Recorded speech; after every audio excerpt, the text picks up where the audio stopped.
Concernant la configuration des interfaces, comme vous pouvez le voir, ici ils nous ont donné déjà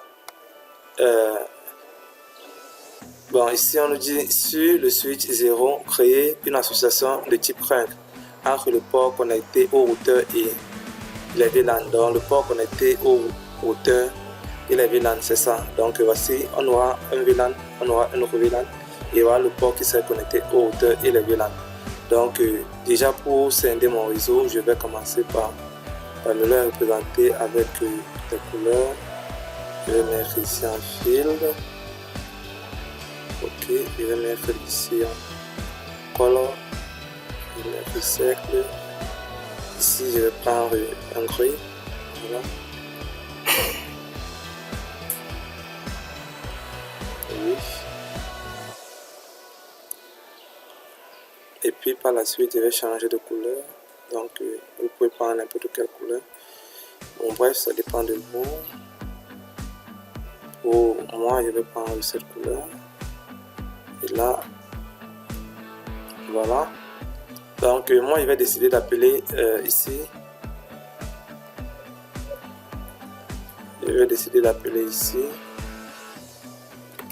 VLAN 2 et ici VLAN 1. Donc, voilà. Et puis par la suite, qu'est-ce qu'on m'a demandé de faire? On m'a demandé sur le routeur configurer les interfaces virtuelles. Donc, on m'a demandé de configurer les interfaces virtuelles. Mais avant de configurer ces interfaces, je vais d'abord me rendre au niveau du switch pour configurer déjà ici. Donc, qu'est-ce que je peux constater? Je peux constater que phase 0, 1 et phase 1, 1 appartiennent au VLAN 1. Et ici,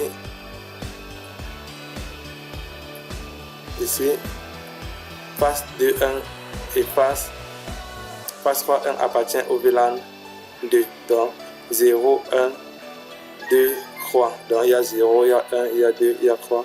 Et partout on a 1, 1. Donc 0, 1, 1, 1, 2, 1 et 3, 1. Donc je vais commencer par créer déjà. Je me rends au niveau du CLI.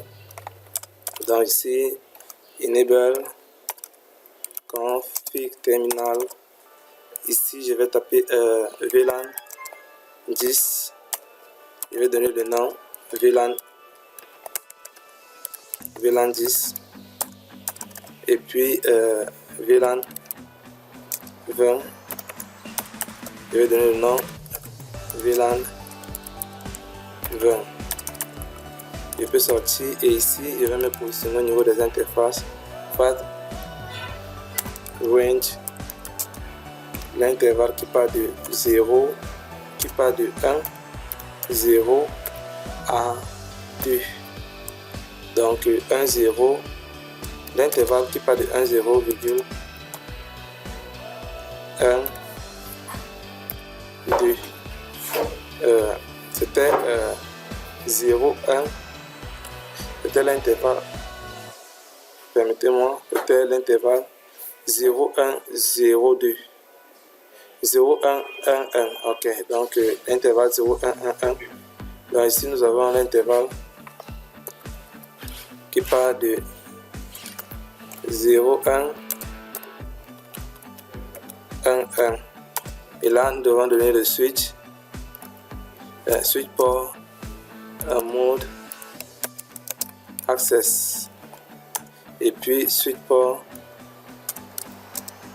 access mode VLAN 10. Switch port access VLAN 10. Et puis par la suite, nous devons faire pareil pour l'interface range qui part de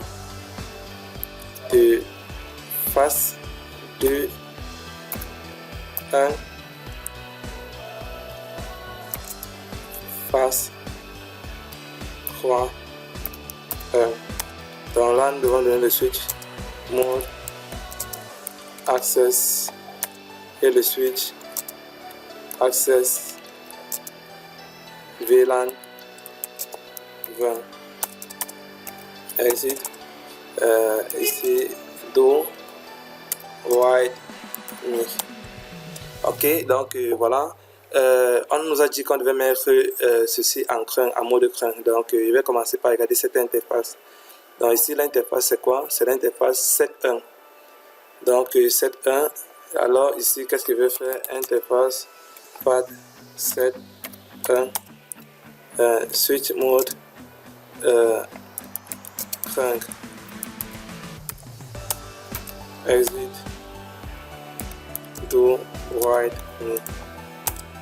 Voilà, donc déjà ceci est bien configuré. Maintenant au niveau du routeur, qu'est-ce que je vais faire? Je vais donner les interfaces. Donc pour cela je vais me rendre au niveau de la configuration et ici je vais faire cd, je vais faire exit,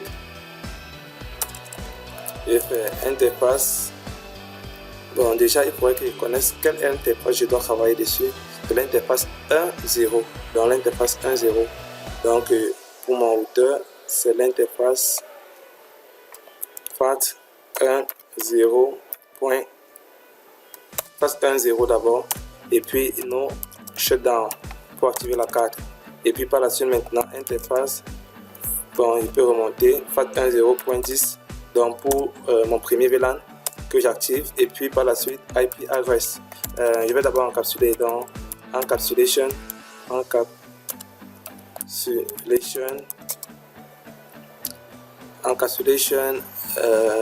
DOT1 Q10, et puis IP address 192.168.1. Ils nous ont donné .1.254, donc 255.255.255.0. Voilà, exit. Et puis par la suite, je fais la même chose avec l'interface 20. Et puis j'encapsule à 20. Et puis l'IP address, je vais décider d'appeler ça 2. Donc voilà, exit. Donc pour ne pas être long, je vais vous donner rendez-vous pour la prochaine afin que nous puissions continuer. D'ici là, portez-vous bien. Merci. De la deuxième fiche, comme je disais tantôt, j'espère que vous comptez bien. Et alors ici, nous devons un peu essayer de voir comment fonctionne le logiciel. Il y a déjà cela aux Éditeur.